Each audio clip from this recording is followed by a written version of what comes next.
ఓం శాంతి 30/10/2023 మధురమైన పిల్లలు, ఇప్పుడు మీరు చాలా పెద్ద స్టీమర్లో కూర్చుని ఉన్నారు. మీరు ఉప్పు నీటి కాలువను దాటి క్షీరసాగరంలోకి వెళ్తున్నారు. మీ లంగరు ఎత్తివేయబడింది. ప్రశ్న: పిల్లలకు విశేషంగా ఏ విషయంలో అలసట కలుగుతుంది? అలసట కలిగేందుకు ముఖ్యమైన కారణమేమిటి? జవాబు: పిల్లలు నడుస్తూ నడుస్తూ స్మృతియాత్రలోనే అలసిపోతారు. ఇందులో అలసట కలిగేందుకు ముఖ్యమైన కారణం సాంగత్య దోషం. ఎటువంటి సాంగత్యం లభిస్తుందంటే దానివలన తండ్రి చేతిని వదిలేస్తారు. మంచి సాంగత్యం తీరానికి చేరుస్తుంది, చెడు సాంగత్యం ముంచేస్తుంది అనంటారు. సాంగత్యంలోకి వచ్చి స్టీమర్ నుండి కాలు కిందకు దించారంటే మాయ పచ్చిగానే తినేస్తుంది. అందుకే బాబా పిల్లలను అప్రమత్తం చేస్తారు. పిల్లలు, సమర్థుడైన తండ్రి చేతిని ఎప్పుడూ విడిచిపెట్టకండి. పాట: మాతా ఓ మాతా. ఓం శాంతి. ఆత్మిక తండ్రి ఆత్మిక పిల్లలకు చెప్తున్నారు, పిల్లలు, ఓం శాంతి. దీనిని కూడా మహామంత్రమనంటారు. ఆత్మ తన స్వధర్మం యొక్క మంత్రాన్ని జపిస్తుంది. ఆత్మనైన నా స్వధర్మం శాంతి. నేను శాంతి కొరకు అడవులు మొదలైన వాటికి వెళ్లాల్సిన అవసరం లేదు. ఆత్మనైన నేను శాంతస్వరూపాన్ని. ఇవి నా ఇంద్రియాలు. శబ్దం చేయడం చేయకపోవడం ఇది నా చేతిలో ఉంది. కాని ఈ జ్ఞానం లేని కారణంగా ప్రతి ముంగిటా భ్రమిస్తారు. దీనికి సంబంధించి ఒక కథ కూడా ఉంది. ఒక రాణి మెడలో హారం ఉంది కాని ఆమె మర్చిపోయారు. ఆమె తన హారం పోయిందనుకుని బయట వెతుకుతూ ఉన్నారు. అప్పుడెవరో హారం మెడలోనే ఉందని చెప్పారు. ఈ ఉదాహరణ చెప్తారు. మనుషులు ప్రతి ముంగిటా భ్రమిస్తూ ఉంటారు కదా. సన్యాసులు మొదలైన వారు కూడా మనసుకు శాంతి ఎలా లభిస్తుంది అని అంటారు. కాని ఆత్మలోనే మనస్సు, బుద్ధి ఉన్నాయి. ఆత్మ ఈ ఇంద్రియాలలోకి రావడంతో టాకీగా అవుతుంది. తండ్రి అంటారు, ఆత్మలైన మీరు మీ స్వధర్మంలో ఉండండి. ఈ దేహపు సర్వధర్మాలను మర్చిపోండి. పదే పదే అర్థం చేయించినా కాని కొందరు మమ్మల్ని శాంతిలో కూర్చోబెట్టండి, యోగం చేయించండి అని అంటారు. ఇలా అనడం కూడా తప్పు. ఒక ఆత్మ మరొక ఆత్మతో నన్ను శాంతిలో కూర్చోబెట్టండి అని అంటుంది. అరే, మీ స్వధర్మం శాంతి కాదా? మీకు మీరే కూర్చోలేరా? నడుస్తూ తిరుగుతూ మీరు స్వధర్మంలో ఎందుకు స్థితులవ్వటం లేదు? ఎప్పటివరకైతే దారిని చూపించే తండ్రి లభించారో అప్పటివరకు ఎవ్వరూ స్వధర్మంలో స్థితులవ్వలేరు. వారు ఆత్మయే పరమాత్మనన్నారు కావున వారు స్వధర్మంలో స్థితులవ్వలేరు. ఈ అశాంత దేశంలో ఇది మీ అంతిమ జన్మ. ఇప్పుడు మీరు శాంతి దేశంలోకి వెళ్ళాలి. ఆ తర్వాత సుఖధామంలోకి వెళ్ళాలి. ఇక్కడైతే ప్రతి ఇంటిలోనూ అశాంతి ఉంది. సత్యుగంలో ప్రతి ఇంటిలోనూ ప్రకాశం ఉంటుంది. ఇక్కడ అంధకారం ఉంది. ఇక్కడ ప్రతి విషయంలోనూ ఎదురుదెబ్బలు తినాల్సి ఉంటుంది. ప్రతి ఇంటిలోనూ అంధకారం ఉంది. అందుకే దీపాన్ని వెలిగిస్తారు. ఎప్పుడైతే రావణుడు మరణిస్తాడో అప్పుడు దీపావళిని జరుపుకుంటారు. అక్కడైతే రావణుడుండడు కావున అక్కడెల్లప్పుడూ దీపావళియే. ఇక్కడిది రావణరాజ్యమైన కారణంగా 12 నెలల తర్వాత దీపావళిని జరుపుకుంటారు. రావణుడు మరణిస్తాడు మరియు లక్ష్మీనారాయణల పట్టాభిషేకం జరుగుతుంది. ఆ సంతోషాన్ని జరుపుకుంటారు. సత్యుగంలో లక్ష్మీనారాయణలు సింహాసనంపై కూర్చున్నప్పుడు పట్టాభిషేకం చేస్తారు. ఇప్పుడు రావణరాజ్యం పూర్తవుతుందని మీకు తెలుసు. భారత్కు మళ్లీ రాజ్యభాగ్యం లభించనున్నది. ఇప్పుడు రాజ్యమేదీ లేదు. తండ్రి నుండి రాజ్యం లభించనున్నది. అనంతమైన తండ్రి అనంతమైన రాజధాని యొక్క వారసత్వాన్ని ఇస్తారు. తండ్రి అంటారు, నేను మీకు సదా సుఖవారసత్వాన్ని ఇచ్చేవాణ్ణి. మిగిలిన వారంతా మీకు దుఃఖాన్ని ఇచ్చేవారే. అయితే కొందరు సుఖాన్నిచ్చినా కూడా అది అల్పకాలికమైనది, క్షణభంగురమైనది. ఆ సుఖం కాకిరెట్టతో సమానమైనది. నేను మీకు ఎంతటి సుఖాన్ని ఇస్తానంటే ఇక ఎప్పటికీ దుఃఖమనేది కలగనే కలగదు. అందుకే ఈ దేహ సహితంగా దైహిక సంబంధాలున్నవారిని మర్చిపోండి. ఈ దేహం మరియు దేహ సంబంధికులు మీకు దుఃఖాన్నిచ్చేవారు.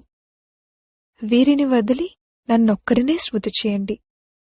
ఉదయం అమృతవేళలో స్మృతి చేయాల్సి ఉంటుంది. భక్తి మార్గంలో కూడా మనుషులు ఉదయం లేస్తారు. కొందరు ఒకరి మతమనుసారంగా ఒకలా చేస్తారు, మరికొందరు మరోలా చేస్తారు. తండ్రి అర్థం చేయిస్తారు, ఉదయమే లేచి ఎంత వీలైతే అంత స్వయాన్ని ఆత్మగా భావిస్తూ తండ్రినైన నన్ను స్మృతి చేయండి. ఇది తండ్రి ఆజ్ఞ. భక్తులు భగవంతుని తలుచుకుంటారు కూడా, కాని మళ్లీ అందరూ భగవంతులేననేస్తారు. ఇప్పుడు వారు అర్థం చేసుకోరు. కాని ఒకానొక రోజున వారందరూ మీకు మిత్రులుగా అవుతారు. ఈ విషయం సరైనది అనంటారు. ఈశ్వరుణ్ణి సర్వ్యాపి అనడమనగా స్వయం యొక్క మరియు భారత్ యొక్క నావను ముంచేయడము. ఇంకొక విషయమేంటంటే, భారత్కు స్వరాజ్యమనే వెన్నను ఇప్పించేవారు తండ్రి. వారికి బదులుగా ఏ శ్రీకృష్ణునికైతే వెన్న లభిస్తుందో ఆ కొడుకు పేరును పెట్టేశారు. కావున భారత్కు వెన్నను అందించేవారు శ్రీకృష్ణుడు అని మనుషులు భావిస్తారు. తండ్రికి బదులుగా కొడుకు పేరు వేసి అనర్థం చేసేశారు. ఇప్పుడు మొత్తం ప్రపంచమంతటికీ శ్రీకృష్ణుడు భగవంతుడు కాలేరు.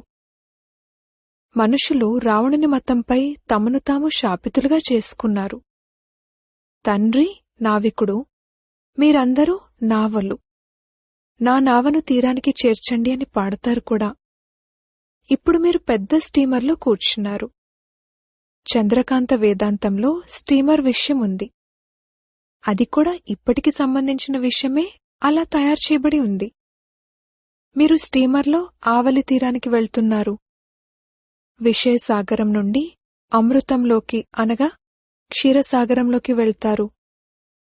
ఏ విధంగా లండన్లో ఉప్పునీటి కాలువను ఏ స్టీమర్ అయితే దాటి వెళ్తుందో దానికి కానుక లభిస్తుంది. ఇక్కడైతే నరకం నుండి స్వర్గంలోకి వెళ్ళాలి. విషయసాగరం ఉప్పునీరు వంటిది. మీరు పెద్ద స్టీమర్లో కూర్చునున్నారు. మీరు వెళ్లడం ప్రారంభించారు. లంగర్ ఎత్తివేయబడింది. మీరు వెళ్తూ ఉన్నారు. అటువైపుకు వెళ్ళాలి. స్టీమర్లు వెళ్తూ వెళ్తూ పోర్టు వద్దకు చేరుకుంటాయి. అక్కడ కొందరు దిగుతారు, కొందరు ఎక్కుతారు. కొందరు ఆహార పానీయాల కోసమని వెళ్లి వెనకే మిగిలిపోతారు. దీనిపై ఒక కథ తయారు చేయబడి ఉంది. కృష్ణుణ్ణి బటుక్ మహారాజుగా వర్ణించారు. బటుక్ మహారాజు ఒక సాధువు. అతణ్ణి శ్రీకృష్ణుని ఎడమ భాగంగా భావిస్తారు. అతను స్టీమర్కు కెప్టెన్. అలా స్టీమర్లో వెళ్తూ వెళ్తూ కొందరు దిగిపోతే అక్కడ మాయారూపీ కొండచిలువ కూర్చుని ఉంటుంది. మహారథులను కూడా మింగి తినేస్తుంది. చదువును వదిలేశారంటే నిశ్చయబుద్ధి కలవారిగా లేరని అర్థం. అప్పుడిక సాగరం మధ్యలో పడిపోతారు. పక్షులు మరణిస్తే చీమల గుంపు వచ్చి వాటిని ఎత్తుకుపోవడాన్ని మీరు చూశారు. ఈ 5 వికారాల రూపీ భూతాలు పూర్తిగా పచ్చిగా తిని మింగేస్తాయి. దీనిపై పెద్ద కథ రాయబడి ఉంది. ఎవరైనా స్టీమర్లో కూర్చున్నారనుకోండి, గ్యారంటీ కూడా ఇస్తారు. తమ ఫోటోను కూడా పంపిస్తారు. మళ్లీ ఒకవేళ ఎవరి సాంగత్యంలోనైనా పాడైపోతే చదువును వదిలేస్తారు. అప్పుడా ఫోటోను తిరిగి వారికి పంపించడం జరుగుతుంది. ఈ సమయంలో మాయ తమోప్రధానంగా ఉంది. ఈశ్వరుడి చేతిని వదిలారంటే అసురులు పట్టుకుంటారు. ఈ విధంగా ఎంతో మంది నడుస్తూ నడుస్తూ చేతిని వదిలి దిగిపోతారు. వీరిని క్రోధమనే భూతం, మోహమనే భూతం పట్టుకుంది అని సమాచారాలు వస్తాయి. మొదటైతే నష్టోమోహులుగా అవ్వాల్సి ఉంటుంది. మోహం ఒక్కరితోనే పెట్టుకోవాలి. ఇదే శ్రమ. మోహపు సంకెళ్ళు ఎన్ని ఉన్నాయి? ఇప్పుడు ఒక్కరితో బుద్ధియోగాన్ని జోడించాలి. ఏ విధంగా మనుషులు భక్తి చేసేందుకు కూర్చున్నప్పుడు బుద్ధి వ్యాపారం వైపుకు, ఇంటి వైపుకు వెళ్ళిపోతుంది. ఇక్కడ కూడా మీకు అలాగే జరుగుతుంది. నడుస్తూ నడుస్తూ మీకు కొడుకు గుర్తుకొస్తాడు, పతి గుర్తుకొస్తారు. తండ్రి అంటారు, ఈ సంకెళ్ల నుండి బుద్ధియోగాన్ని తొలగించి ఒక్కరినే స్మృతి చేయండి.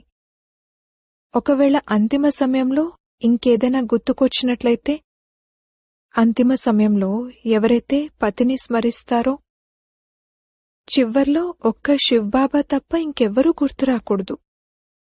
అటువంటి అభ్యాసం చేయాలి. ఉదయాన్నే లేచి తండ్రిని స్మృతి చేయండి.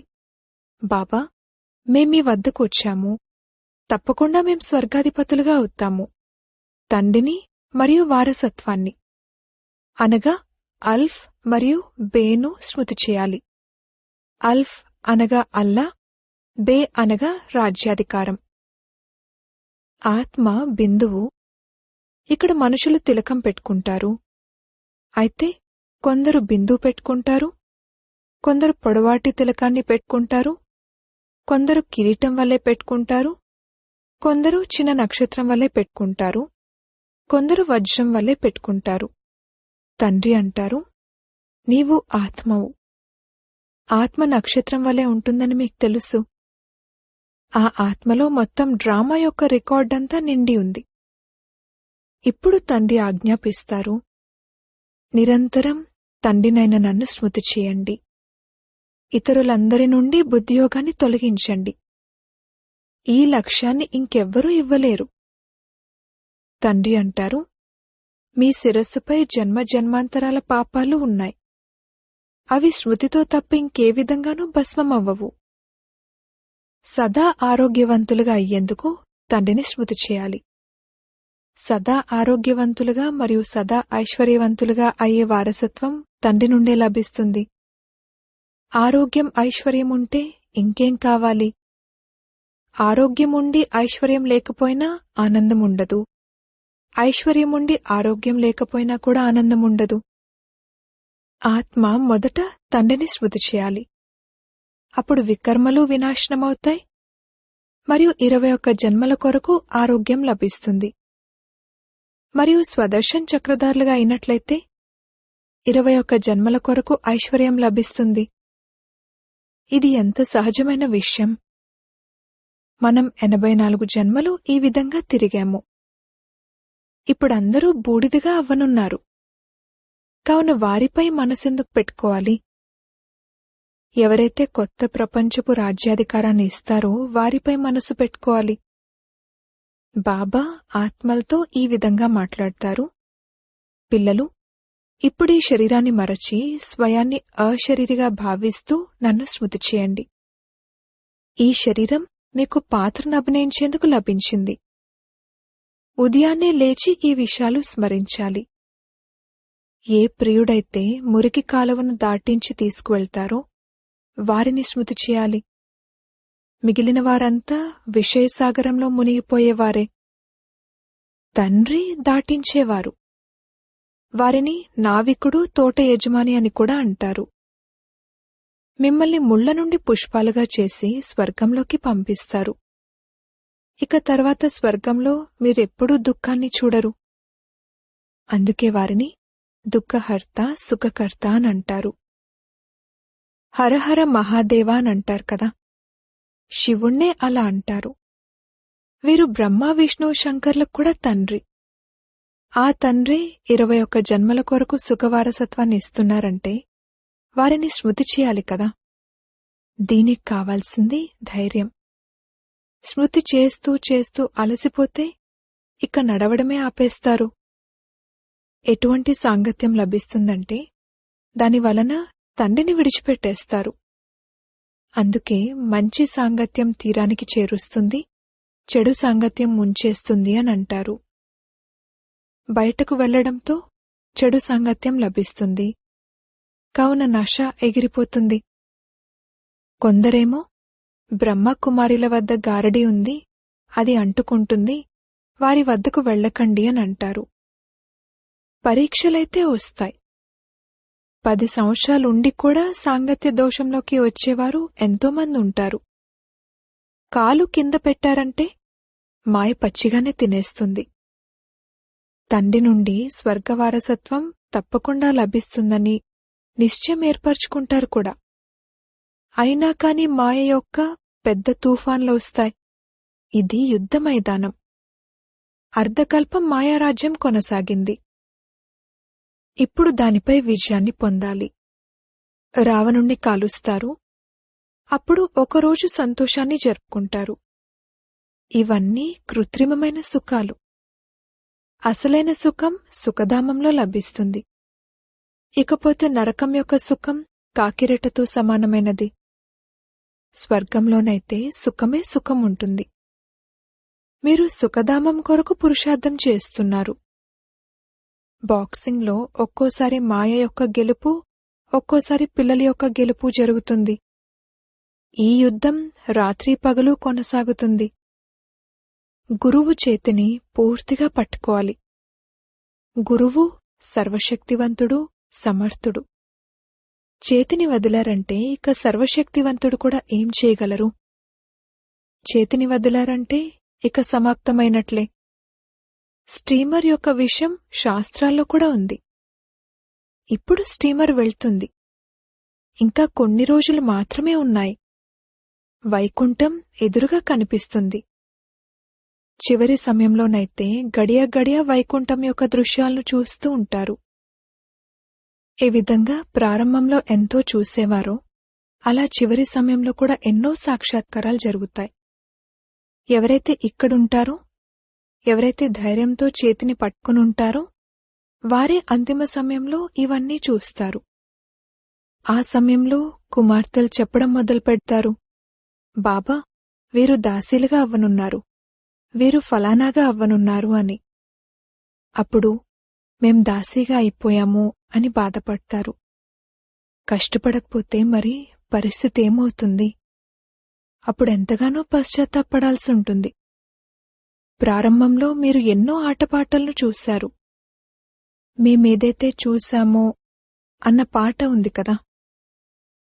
కావున ఎంతగా సమయం సమీపంగా వస్తూ ఉంటుందో అంతగా అన్నీ తెలియజేస్తూ ఉంటారు. కాని అప్పుడిక చదువైతే కొనసాగదు. తండ్రి అంటారు, మీకెంతగా అర్థం చేయించాను, మీరు శ్రీమతంపై నడవలేదు. కావున ఇటువంటి పరిస్థితి ఏర్పడింది. ఇప్పుడిక కల్పకల్పము ఈ పదవే లభిస్తూ ఉంటుంది. అందుకే బాబా అంటారు, మీ పురుషార్థం చేస్తూ ఉండండి, మాతాపితలను ఫాలో చేయండి. కొందరు కుపుత్రులు కూడా ఉంటారు కదా. మాయకు వశమై విసిగిస్తే చాలా పెద్ద శిక్షను పొందుతారు. పదవి కూడా భ్రష్టమైపోతుంది. శిక్షలను కూడా కుమార్తెలు సాక్షాత్కారంలో చూశారు.